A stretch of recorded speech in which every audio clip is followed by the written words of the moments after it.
Welcome to the fog hut. Christmas Eve, the kind of night where the world feels quiet and alive all at once. Snow fell in gentle flurries outside, blanketing the town in a pristine white hush. Inside his small house, Michael sat alone, staring at the faint glow of the television. The old holiday movie flickered, casting shadows that seemed to stretch further than they should have. He wasn't really watching it, the sound was just a way to keep the silence at bay. Michael had always hated this time of year. The forced cheer, the carolers, the couples skating hand in hand at the frozen pond downtown, it all felt like a performance. For him, Christmas had become a reminder of what was missing in his life. Family. Friends. Anyone who might drop by with a smile or a plate of cookies. Instead, he spent the holiday with the same old bottle of whiskey and his growing pile of regrets. As the clock ticked closer to midnight, a faint sound pulled him from his thoughts. A soft thud.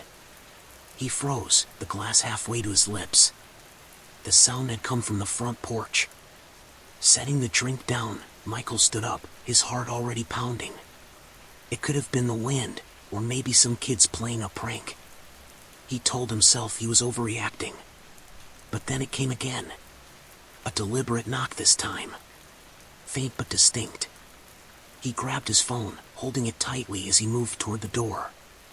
Through the peephole, the porch light illuminated nothing but the swirling snow. No one was there. With a deep breath, he opened the door just enough to peek outside. The cold air bit at his skin, sharp and unforgiving. There, on the doormat, was a box. Wrapped in simple brown paper with a red ribbon, it looked almost festive. Almost. Michael's gaze darted to the yard, the street, the darkness beyond the reach of the porch light. Nothing. No footprints in the snow. No signs of anyone nearby. He bent down cautiously, his breath clouding in the frigid air, and picked up the box. It was heavier than it looked. Back inside, he set the package on the coffee table and locked the door. Twice. Sitting back down, he stared at it. His name was written on a small card attached to the ribbon. To Michael. No last name. No sender. The handwriting was neat, deliberate, almost old-fashioned. This is weird, he muttered to himself, but his curiosity got the better of him. Carefully, he untied the ribbon and peeled away the paper. Inside was a plain wooden box, its surface smooth and polished.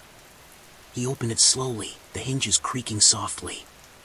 Inside was an object that made his breath catch. A small, tarnished key. It looked old, its surface worn as if it had been handled many times before. But what struck Michael most was how familiar it felt. He picked it up, turning it over in his hand. The weight of it, the shape, it was as if he had held this key before, though he couldn't place when or where. A faint shiver ran down his spine. Setting the key back in the box, he tried to shake off the unease that had settled over him. It was just a key. Maybe some kind of prank or a mistake. He could deal with it tomorrow. But sleep didn't come easily that night. Every time he closed his eyes, he saw the key. Its shape, its texture, the way it seemed to pulse faintly in his memory. And worse, he couldn't shake the feeling that someone was watching him. The next morning, Christmas Day, Michael's unease had only deepened. He couldn't stop thinking about the key. Why had it felt so familiar? Who had left it for him? And why? Determined to get some answers, he decided to check the security camera mounted above his front door. The footage from the previous night should have shown whoever had left the package. He sat at his desk, pulling up the video feed on his computer. The timestamp read 11:57 p.m. when the figure appeared. A tall figure in a dark coat with a hood pulled low over their face. They moved with an almost deliberate slowness, placing the box on the mat before stepping back. Michael's breath caught as the figure paused, looking directly at the camera. Though their face was hidden, there was something unsettling about the way they stood, the way their head tilted slightly, as if studying him. Then they reached up and pulled back the hood. Michael recoiled. It wasn't possible. It couldn't be. The face staring back at him from the screen was his own. He played the clip again. And again. Each time, the result was the same. The figure was him. Or at least, it looked like him. Same face, same hair, even the same faint scar above his left eyebrow. But it couldn't be him. He hadn't left the house all night. This has to be some kind of trick, he muttered, his voice shaking. But no matter how many times he watched, the figure never changed. The timestamp read 11:59 p.m. when the figure disappeared from the frame. Not walked away. Not stepped out of view. Disappeared. One moment there, the next, gone. Michael sat back in his chair, his mind racing. He felt the edges of his sanity beginning to fray. The key, the figure, the way it looked like him, none of it made sense. For the rest of the day, he tried to distract himself. He cleaned the house, made himself a simple dinner, even called an old friend to wish them a Merry Christmas. But nothing worked. The box, the key, and the figure on the camera haunted him. As night fell, a sense of dread settled over him. He tried to convince himself that it was all just a bizarre coincidence. But deep down, he knew something was wrong. And then the knocking started again. The knocking came again, soft, deliberate, and insistent. Michael froze, the weight of dread pressing down on him like a heavy blanket. His breath quickened as he stared at the front door, the memory of the security footage flashing through his mind. Could it be the same figure? Could it be him? It's just the wind, he whispered to himself, though he knew it wasn't true. The sound was too precise, too measured. Gathering his courage, Michael grabbed the nearest object, a fireplace poker, and crept toward the door. Each step felt like an eternity, the floor creaking beneath his weight. He peeked through the peephole. Nothing. The porch light revealed only the swirling snow and the faint outline of his doormat. No figure. No package. Nothing. Michael's hand hesitated on the doorknob. His pulse pounded in his ears. Slowly, he unlocked the door and opened it just enough to see outside. The cold air rushed in, biting at his skin. Still, there was no one there. But as he looked down, his heart stopped. Another box. Identical to the first. The breath caught in his throat. He looked around frantically, searching for any sign of movement. The street was empty, the snow untouched except for his own footprints from earlier. Swallowing hard, he picked up the box and hurried back inside, slamming the door shut behind him. Placing the new package on the coffee table, Michael stared at it as if it might explode. It was wrapped the same way, brown paper, red ribbon, and a small card that read, "To Michael." His hands trembled as he untied the ribbon and peeled away the paper, revealing another wooden box. He opened it, bracing himself for what he might find. Inside was a small, black and white photograph. It was old, the edges yellowed and frayed. The image showed a child, a boy, no older than 6 or 7, standing in front of a house. Michael's stomach churned as he recognized the house. It was the one he had grown up in. But it wasn't just the house that unsettled him. The boy in the photo looked eerily familiar. The wide eyes, the unruly hair, the way he held his hands nervously in front of him. It was him. Or at least, it looked like him. Michael's hands shook as he set the photo down. This couldn't be real. It had to be some kind of sick joke. But who would go to such lengths? And why? The key from the first box sat on the table beside him. He picked it up, his fingers tracing its worn surface. A thought crept into his mind, unbidden and unwelcome. What if the key and the photograph were connected? What if they were leading him somewhere? He shook his head, trying to push the thought away. This is ridiculous, he muttered. I'm just overthinking. But even as he said the words, he didn't believe them. The rest of the night passed in a haze of unease. Michael tried to distract himself with television, but the images on the screen seemed distant and meaningless. Every sound, every creak of the house, made him jump. He double-checked the locks on the doors and windows, but it did little to calm his nerves. Eventually, exhaustion won out. He fell into a restless sleep on the couch, the photograph and the key still on the table beside him. His dreams were fragmented and chaotic, visions of the boy in the photograph, the figure on the security footage, and the endless knocking that echoed through his mind. When he woke, it was still dark. The clock on the wall read 3:13 a.m. For a moment, he thought everything had been a dream. But then his eyes fell on the table. The photograph. The key. The second box. All of it was still there. And then he heard it. A faint noise, coming from the back of the house. It was subtle, almost imperceptible, but unmistakable. A soft scraping sound, like something being dragged across the floor. Michael's heart raced as he stood, clutching the fireplace poker tightly. He moved cautiously toward the sound, his footsteps as quiet as he could make them. The noise grew louder as he approached the hallway leading to the back door. The door was ajar. Just slightly, but enough to let in the freezing air. Michael's breath fogged in front of him as he pushed the door open wider, stepping outside into the night. The backyard was silent, the snow undisturbed. But as he turned to go back inside, he noticed something on the ground. Another box. His blood ran cold. This one was smaller, no bigger than his hand. It wasn't wrapped like the others. Instead, it was plain, with no ribbon or card. He picked it up hesitantly, the cold seeping through his gloves. Inside was a folded piece of paper. Michael unfolded it carefully, his eyes scanning the words written in the same neat, deliberate handwriting as before. "Do you remember?" The words sent a chill down his spine. Remember what? What was this all leading to? As he stood there, clutching the note, he felt a sudden presence behind him. Spinning around, he raised the fireplace poker, ready to defend himself. But there was no one there. Just the empty yard and the sound of the wind. Michael stumbled back into the house, locking the door behind him. His mind raced with questions, but none of them had answers. Who was doing this? What did they want from him? And why did it all feel so disturbingly personal? He sat on the couch, staring at the 3 boxes now lined up on the coffee table. The key, the photograph, and the note. They were pieces of a puzzle he didn't understand. But one thing was clear, whoever was behind this wasn't going to stop.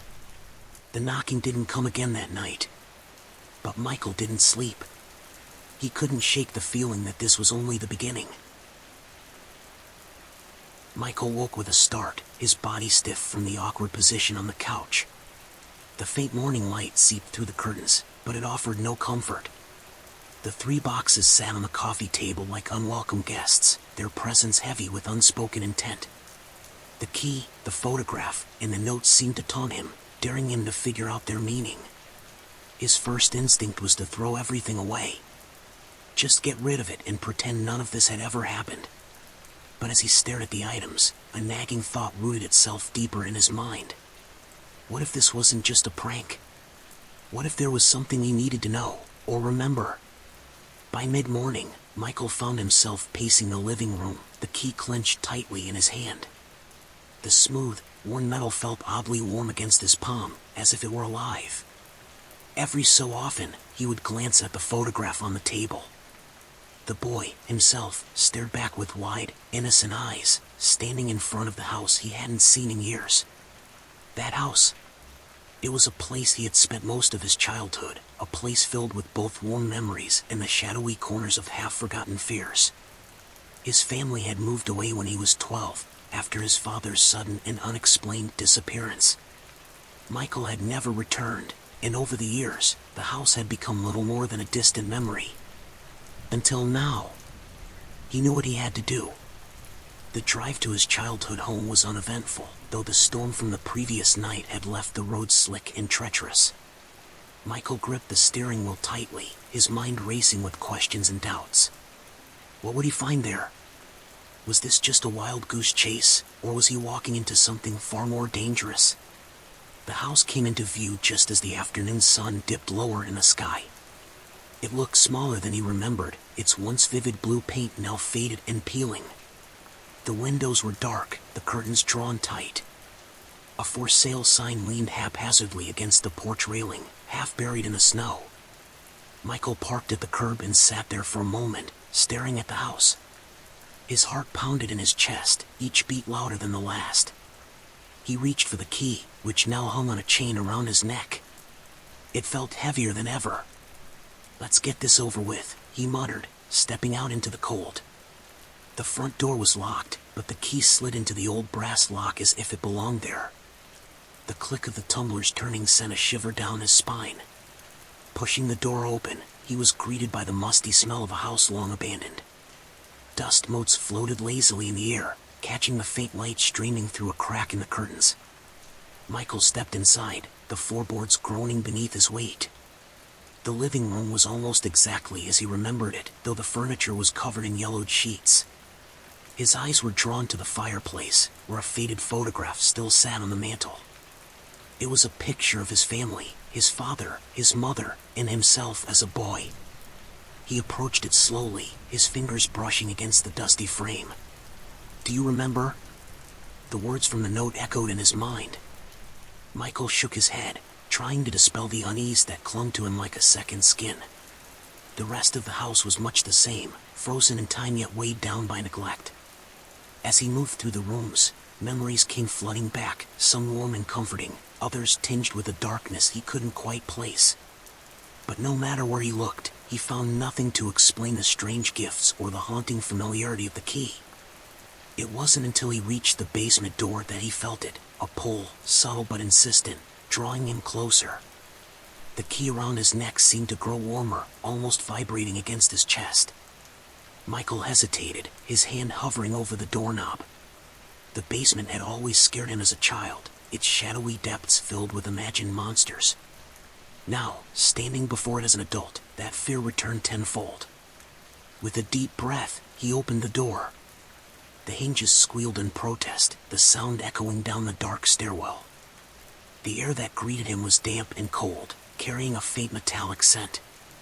Michael flicked the light switch, but nothing happened. Of course. He pulled out his phone, using its flashlight to illuminate the stairs. Each step creaked under his weight, the sound unnervingly loud in the oppressive silence. The beam of light from his phone danced across the walls, revealing peeling paint and cobwebs that stretched like ghostly fingers. At the bottom of the stairs, the pull grew stronger, guiding him toward the far corner of the basement. There, hidden beneath an old tarp, was a door he didn't remember. It was small and unassuming, its surface made of plain, weathered wood. But the key around his neck seemed to pulse with energy, as if urging him forward. Michael's hands trembled as he fit the key into the lock. It turned smoothly, the door creaking open to reveal a narrow passageway that disappeared into darkness. The walls were lined with cold, damp stone, and the air was thick with the scent of earth and decay. "What the hell is this?" he whispered, his voice barely audible. The passage stretched on for what felt like an eternity, each step taking him deeper into the unknown. His phone's flashlight barely penetrated the darkness, casting long, flickering shadows that seemed to move on their own. Michael's breath came in short, shallow gasps, his pulse pounding in his ears. Finally, the passage opened into a small chamber. In the center of the room was a table, its surface covered with dust. On the table sat another box, identical to the ones he had found at his house. But this one was different. It was larger, and its surface was etched with intricate carvings that seemed to shift and writhe under the light. Michael approached cautiously, his hands shaking as he reached for the box. The carvings felt alive under his fingers, their patterns twisting and changing as he touched them. With a deep breath, he opened the lid. Inside was a journal, its leather cover cracked and worn with age. He picked it up carefully, flipping through the yellowed pages. The handwriting was the same as the notes he had received, neat and deliberate. The entries were dated, though many of the dates made no sense. Some were decades in the past, while others seemed impossibly far into the future. As he read, Michael's blood turned to ice. The journal detailed events from his own life, things no one else could possibly know. But it didn't stop there. The later entries described events that hadn't happened yet, or at least, not to his knowledge. And then he saw it. An entry dated for that very day. The words were few, but they sent a chill through his entire being. He remembers. The journal slipped from Michael's hands, landing on the table with a dull thud. The walls of the chamber seemed to close in around him, the air growing heavier with each passing second. He stumbled back, his mind racing. None of this was possible. None of it made sense. And then he heard it. The sound of footsteps echoing down the passageway, coming closer. Michael's heart seized in his chest as he turned toward the darkness. The beam of his flashlight trembled as he raised it, illuminating the narrow corridor. "Who's there?" he called, his voice cracking with fear. The footsteps stopped. For a moment, there was only silence. And then, from the shadows, a voice whispered, "Do you remember?" The whisper hung in the air like a ghostly echo. Michael froze, every muscle in his body tense as his heart pounded against his ribs. The voice, low, rasping, and undeniably familiar, sent shivers coursing through him. He aimed his flashlight down the passageway, the beam cutting through the oppressive darkness. There was no one there. "Who's there?" he called again, his voice trembling. The silence that followed was deafening. Michael's grip on the flashlight tightened as his thoughts raced. Was his mind playing tricks on him? Or was he truly not alone in this place? He stepped backward, his foot scuffing against the cold stone floor. The journal on the table caught his eye, its pages still open to the haunting entry. He remembers. He hesitated, then snatched the book and tucked it under his arm. If there were answers to be found, they were likely in those pages. The footsteps came again. Slow. Deliberate. Growing louder. Panic surged through Michael as he turned and ran. The narrow passageway seemed to stretch on forever, the walls closing in around him. His breathing was ragged, each step echoing like thunder in the confined space. He didn't dare look back.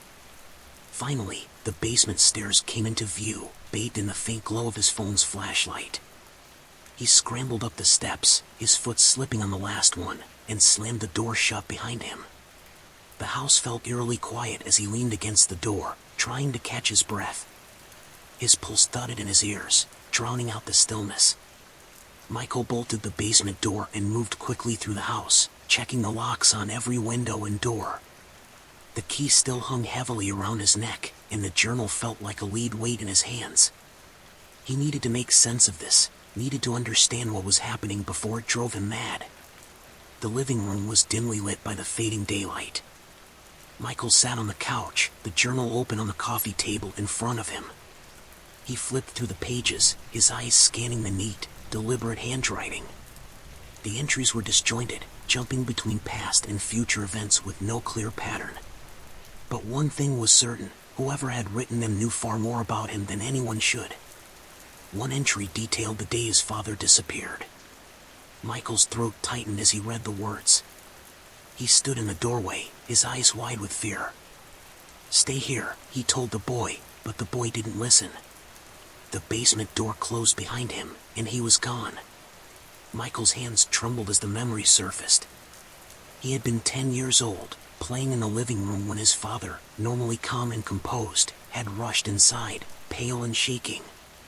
He had told Michael to stay put before disappearing into the basement. Hours passed, and his father never returned. The police found nothing, and the case was eventually closed. But Michael had never forgotten the fear in his father's eyes. Flipping further, he found entries describing things that hadn't happened yet. One mentioned a knocking at the door on a snowy Christmas Eve.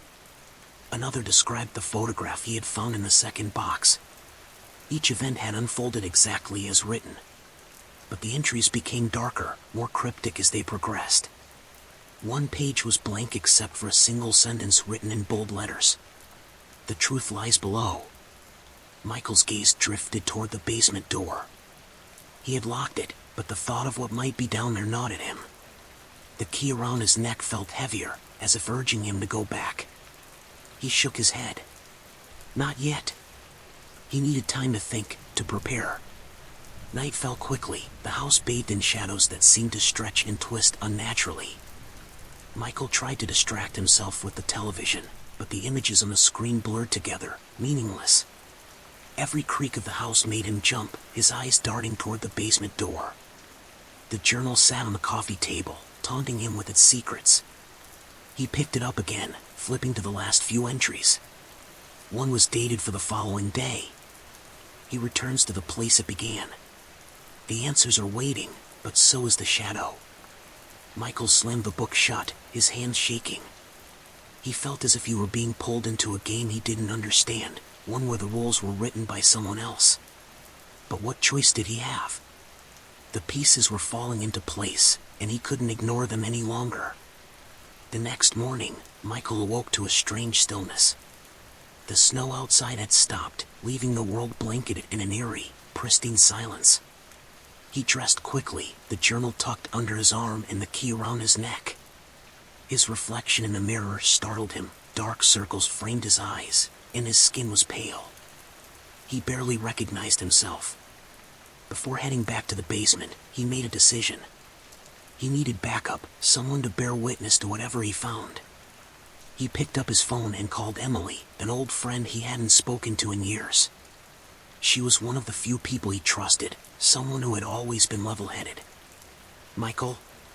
Her voice was groggy but familiar. "Emily, I need your help," he said, his words spilling out in a rush.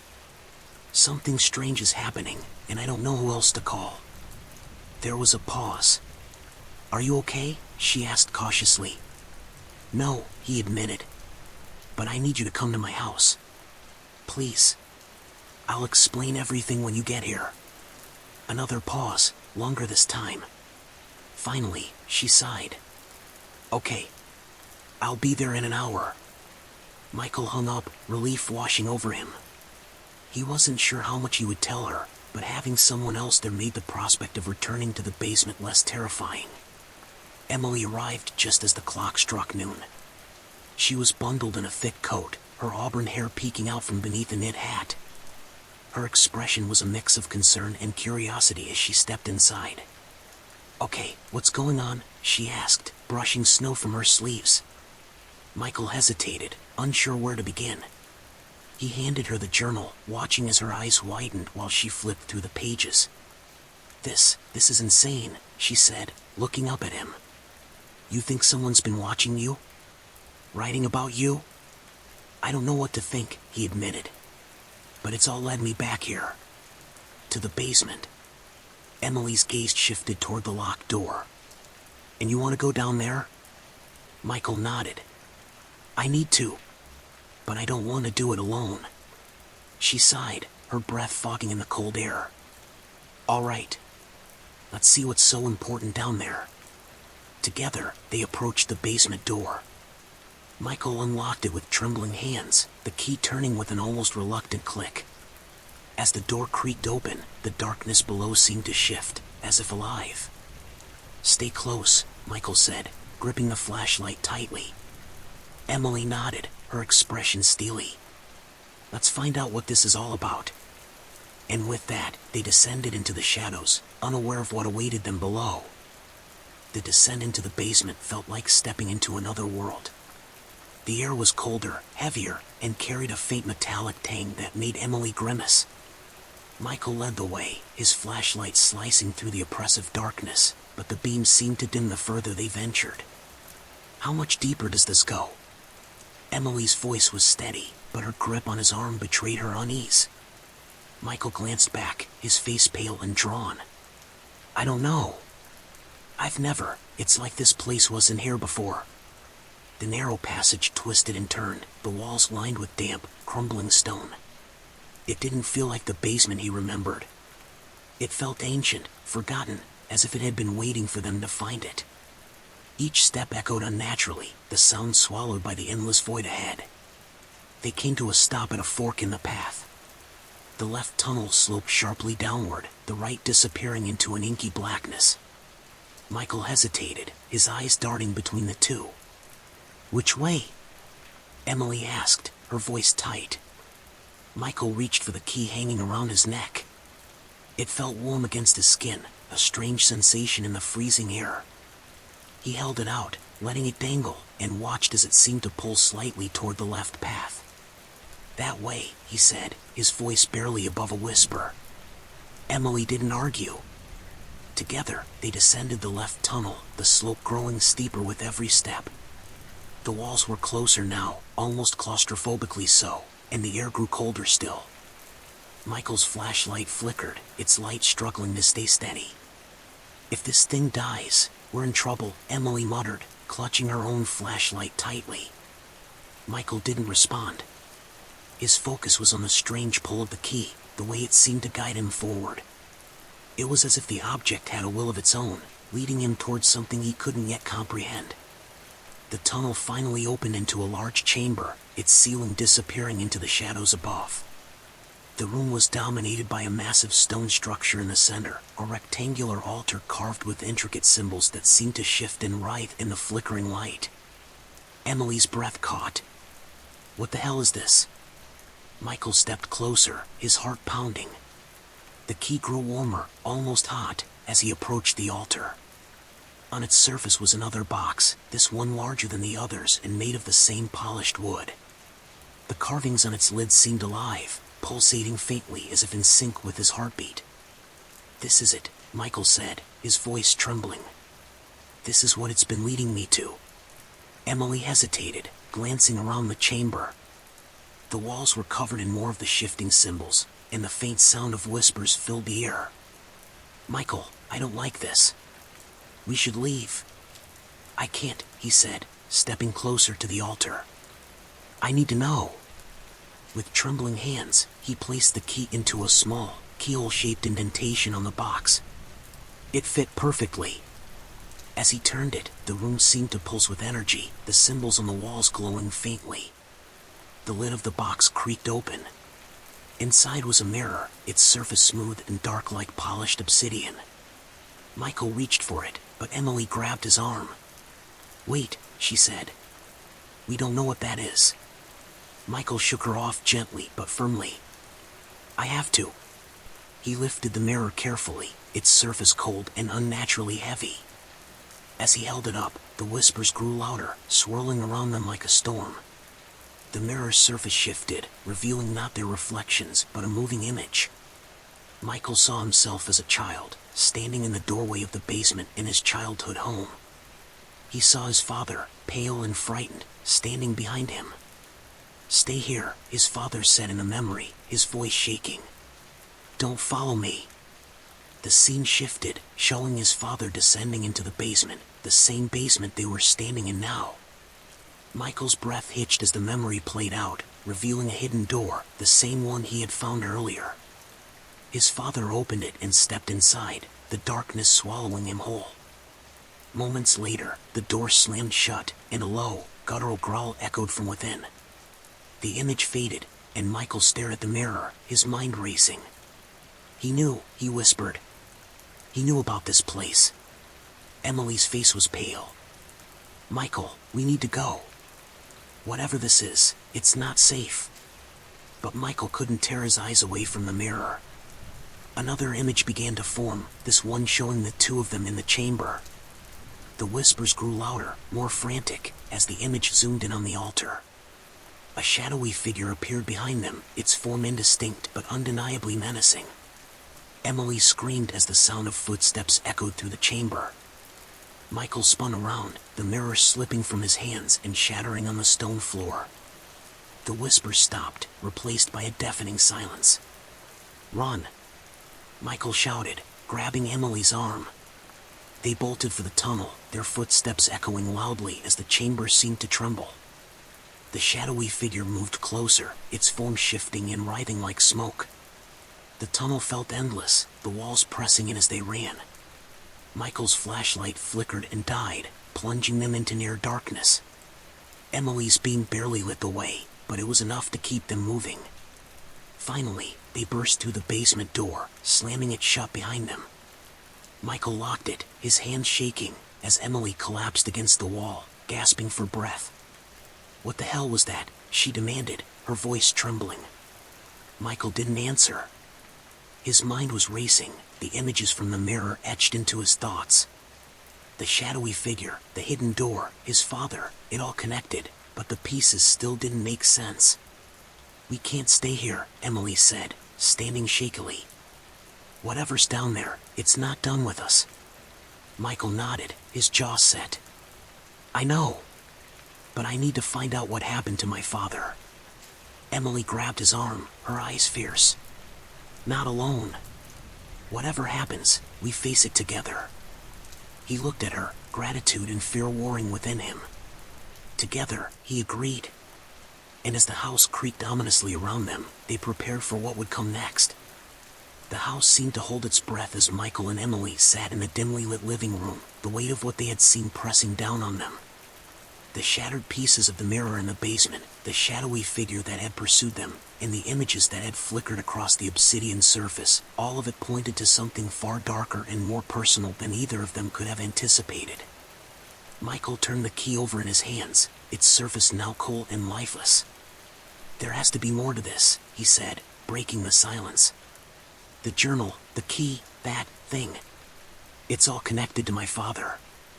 Emily's eyes were shadowed with exhaustion and fear, but she nodded. "If we go back down there, we need to be prepared."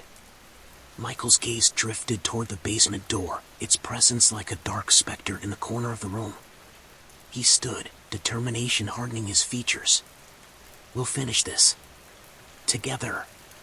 Their preparations were meager, a flashlight for each of them, a crowbar Michael had pulled from the garage, and a vague sense of resolve that felt thin in the face of the unknown. Still, it was all they had. The basement door creaked as it opened, the darkness beyond seeming to welcome them back. Michael took the first step, the key around his neck cold against his skin. Emily followed close behind, her grip on the flashlight so tight her knuckles were white. The descent felt different this time. The air was thicker, the metallic tang stronger. The whispers started almost immediately, faint and indistinct, like voices carried on the wind. Michael tried to focus on the path ahead, but the sound burrowed into his mind, dredging up half-formed memories and unspoken fears. At the end of the tunnel, the chamber awaited them. The altar was still there, its carvings glowing faintly in the dim light. But the shattered mirror was gone, replaced by something far more ominous, the door from Michael's vision. It stood embedded in the far wall, its surface dark and pulsing with an unnatural energy. "That's it," Michael said, his voice barely audible. "That's where he went." Emily hesitated. "Michael, are you sure about this? We don't know what's on the other side." "I'm not sure," he admitted, "but I need to know." He approached the door, the key in his hand. As he inserted it into the lock, the whispers grew louder, converging into a single voice that sent chills down his spine. "Do you remember?" The lock clicked, and the door creaked open. Beyond it was darkness so absolute it seemed to devour the light from their flashlights. Michael stepped through, Emily close behind, and the door slammed shut behind them. The space beyond the door defied explanation. It was a void, endless and shifting, where the ground seemed to move beneath their feet. Shapes flickered in the distance, shadowy figures that whispered and stared with eyes that weren't there. The air was cold, yet it burned their skin. In the center of the void stood a figure. It was human-shaped but wrong, its edges blurry and indistinct, as if it were only partially real. As they approached, the figure turned, and Michael's breath caught. It was his father. "Dad?" Michael's voice cracked with emotion. The figure smiled, but it wasn't a comforting expression. It was too wide, too sharp, and the eyes that met Michael's were hollow. "Michael," the figure said, its voice a distorted echo. "You found me." Emily grabbed Michael's arm. "That's not your dad," she whispered urgently. "Look at it." Michael hesitated. The figure's features were familiar, but there was something fundamentally wrong about it. Its movements were jerky, its edges flickering like a bad signal. "What happened to you?" Michael asked, his voice trembling. The figure's smile widened. "I found the truth. And now, so will you." Before Michael could react, the ground beneath them shifted violently. Shadowy tendrils erupted from the void, wrapping around his arms and legs. Emily screamed as another set of tendrils pulled her away from him, her flashlight tumbling into the darkness. "Michael," she cried, struggling against the inky restraints. The figure stepped closer, its form shifting and writhing. "It's time to remember," it said, placing a hand on Michael's forehead. Images flooded his mind. The basement as a child, his father's fear, the hidden door. But there was more. He saw his father standing before the altar, opening the same mirror box. He saw the shadowy figure emerge, wrapping itself around his father and dragging him into the void. And he saw himself, a child, watching from the top of the stairs, the memory buried deep until now. "You knew," the figure whispered. "You always knew." Michael screamed, the memories overwhelming him. But then he felt a hand on his shoulder. Emily. She had broken free of the tendrils, her face pale but determined. "Fight it," she said, shaking him. "Whatever this thing is, it's lying to you." Michael looked at her, then back at the figure. The shadows around it seemed to waver, as if Emily's words had weakened its hold. He reached for the key around his neck, clutching it tightly. "You're not my father," he said, his voice steady. "You're just a shadow." The figure snarled, its form unraveling. The tendrils holding them dissolved, and the void began to collapse. Michael grabbed Emily's hand, pulling her toward the faint outline of the door. The whispers rose to a deafening roar as the ground crumbled beneath their feet. They reached the door just as the void imploded, slamming it shut behind them. The silence that followed was almost as overwhelming as the noise had been. They were back in the basement, the altar dark and lifeless. Emily leaned against the wall, her breathing ragged. What the hell was that? Michael didn't answer. He pulled the key from around his neck and placed it on the altar. It no longer felt warm or heavy. It was just a piece of metal. "It's over," he said quietly. Emily looked at him, her expression a mix of relief and disbelief. "Are you sure?" Michael nodded, though a part of him wasn't. The shadow was gone, but the memories it had unlocked remained. As they climbed the basement stairs, he couldn't shake the feeling that the house still held secrets, waiting for someone to uncover them. As they stepped into the cold night air, the snow began to fall again, covering their tracks as if to erase the events of the past days. Michael glanced back at the house one last time before getting into the car. Some doors, he realized, should never be opened.